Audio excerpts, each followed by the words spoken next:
3 of 25, nope! Welcome to day 3 of 31 wild Halloween review nights. Let's give myself a round of applause, everybody, I deserve it.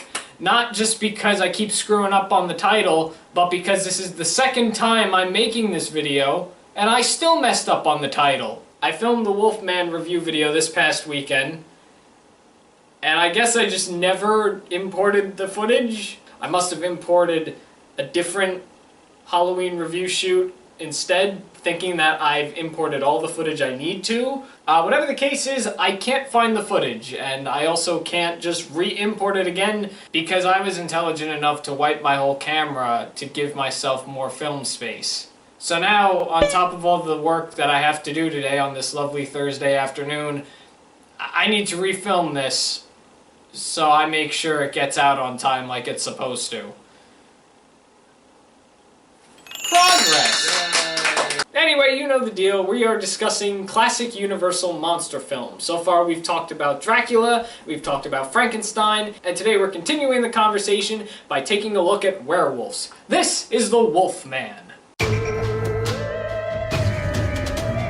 Released in 1941, the story surrounds a man named Larry Talbot, played by Lon Chaney Jr., who goes for a walk one night with a young lady when suddenly he is bitten by a wolf while trying to save someone's life. Confusion starts when the next day he discovers his bite appears to be gone and learns that the wolf he thought he killed was actually a gypsy man. Things get more complicated when Larry is told that that man was actually a werewolf, and the bite he received is going to transform him into a werewolf himself. Now he has to suffer the torment of his transformation, others including his father claiming he's crazy, and a group of men out hunting for the werewolf. Literally the first scene in this film is one that's always going to stick with me, and that's the scene of Larry arriving to his home. He's coming back home to be with his father, but literally the first shot that we get is him in a car and somebody's driving him to the home, and you can probably look it up for yourself, or if you've seen The Wolfman, you probably know what I'm talking about, but I find it funny because it's the typical way of doing one of those driving scenes, especially in the early 40s, late 30s when they were making films. Obviously, they had a screen behind them. I don't know if it was a green screen, maybe it was just a normal screen and they had a projector of the road moving behind them. But I don't know, I found it quite humorous, the fact that they're just sitting in the car and you can obviously tell the car is not moving, but the next shot they show the car moving. I don't know, I found that pretty funny. I know that's how car scenes used to be done. And I know, of course, that's how you do a car driving shot. I've seen television shows that involve the characters in a car and they're driving. Obviously, there is a green screen behind them. But nowadays, we try to make it look somewhat realistic and believable. I don't want to say back then, it's not like they weren't trying. It's just kind of how the times were back then. I just found it a bit amusing. I like the cheesy stuff like that. Like I've been saying with both Dracula and Frankenstein, these are stories that I've been aware of. You know, I never knew the actual context of the story. Like, going back to Frankenstein, I know all about the iconic scenes that everybody refers to when it comes to Frankenstein, but it's just those little bits of the story that kind of fill in those gaps of wondering, well, what else does this story have? What is this really about? And I know I hinted that I'm probably gonna react that same way with all these other films. And I gotta be really honest, Dracula and Frankenstein were the only films that I felt like I knew half of. I didn't really know where the Wolfman was going. I knew it was about werewolves. I knew somebody was going to get bit by a werewolf, they would transform into a werewolf.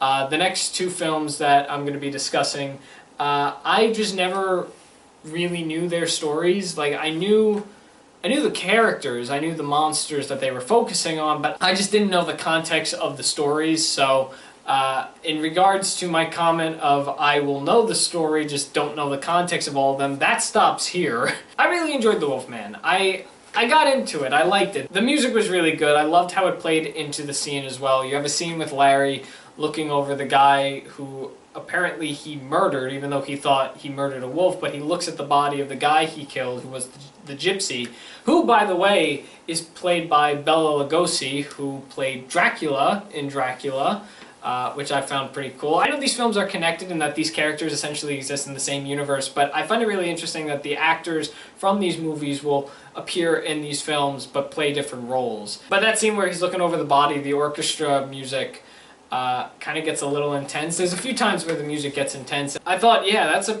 pretty good mixture, and that's how you also dwell me into the story. If it's got good music that fits with the scenes, then I'm going to enjoy it even more, because now I'm indulged into the story. It was definitely with the Wolfman that I was starting to really get into these horror films, or horror films as they were called back then. They're still referred to as horror films. Would I say they're scary? No. I've probably said that before, and I'm probably going to continue saying it, but I'm not scared by these films. I'm more just fascinated because, again, I've heard these stories before, but to actually see them is what I'm amazed by. Something that's really interesting, which I'm not fully sure about with the other films. I'd probably have to look them up. This film is rated R, and I can understand why, but I'm kind of surprised that not all the other films are rated R. I don't think Frankenstein was a rated R film. I don't think Dracula was, and I don't think the other two that are coming up, I don't think those are rated R either. I find it interesting that this one is. I guess it's because of the stuff that is going on in the film. You do kind of have a lot of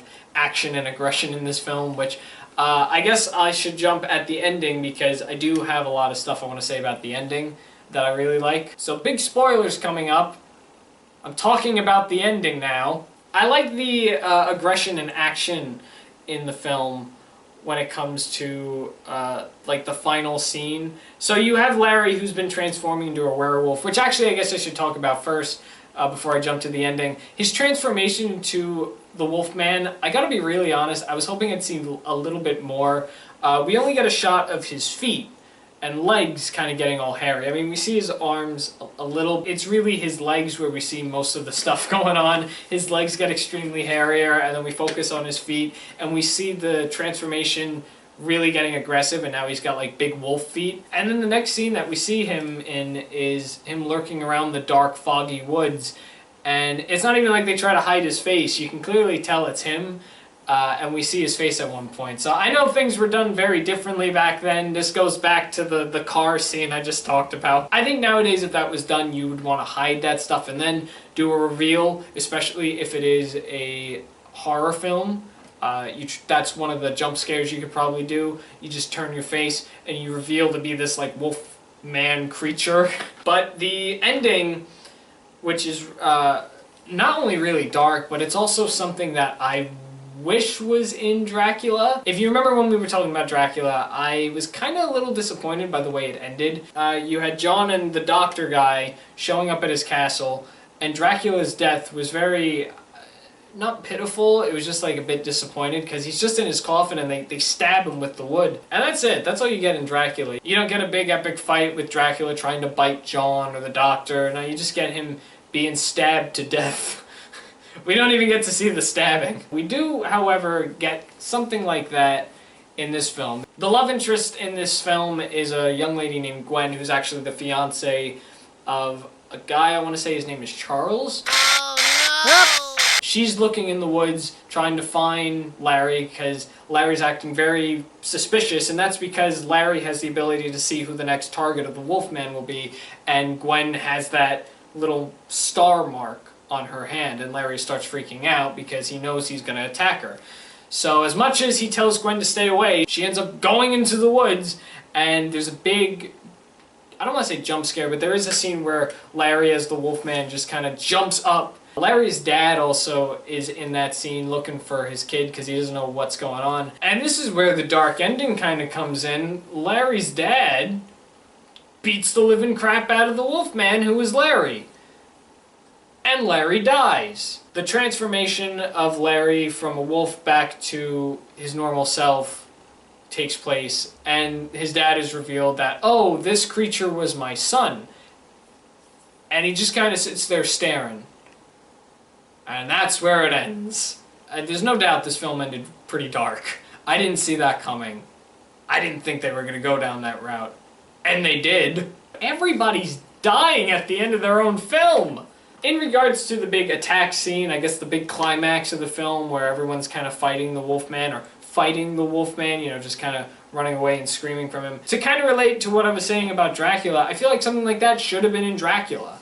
So I was satisfied to see that something like that was in this film, and it could make up for what could have been in another film. And, yeah, Yeah, that's pretty much all I really got to say about The Wolfman. I really enjoyed it. It's definitely another one that I would recommend if you were to see any Universal monster films. So definitely check out The Wolfman if you haven't, if you plan on seeing it. If you have seen it, let me know if you liked it. Did you enjoy it? Did you not enjoy it? I can now happily say that I have seen The Wolfman, and I've been entertained. I've been entertained a lot with these Universal films, so I like them. With that all said, we're done talking about The Wolfman. We're going to move swiftly along tomorrow onto a new monster film. This one a bit of a different kind of monster flick. It's different from vampires. It's different from the ordinary built-up monster. It's different from werewolves. It's the worst monster anybody could fear.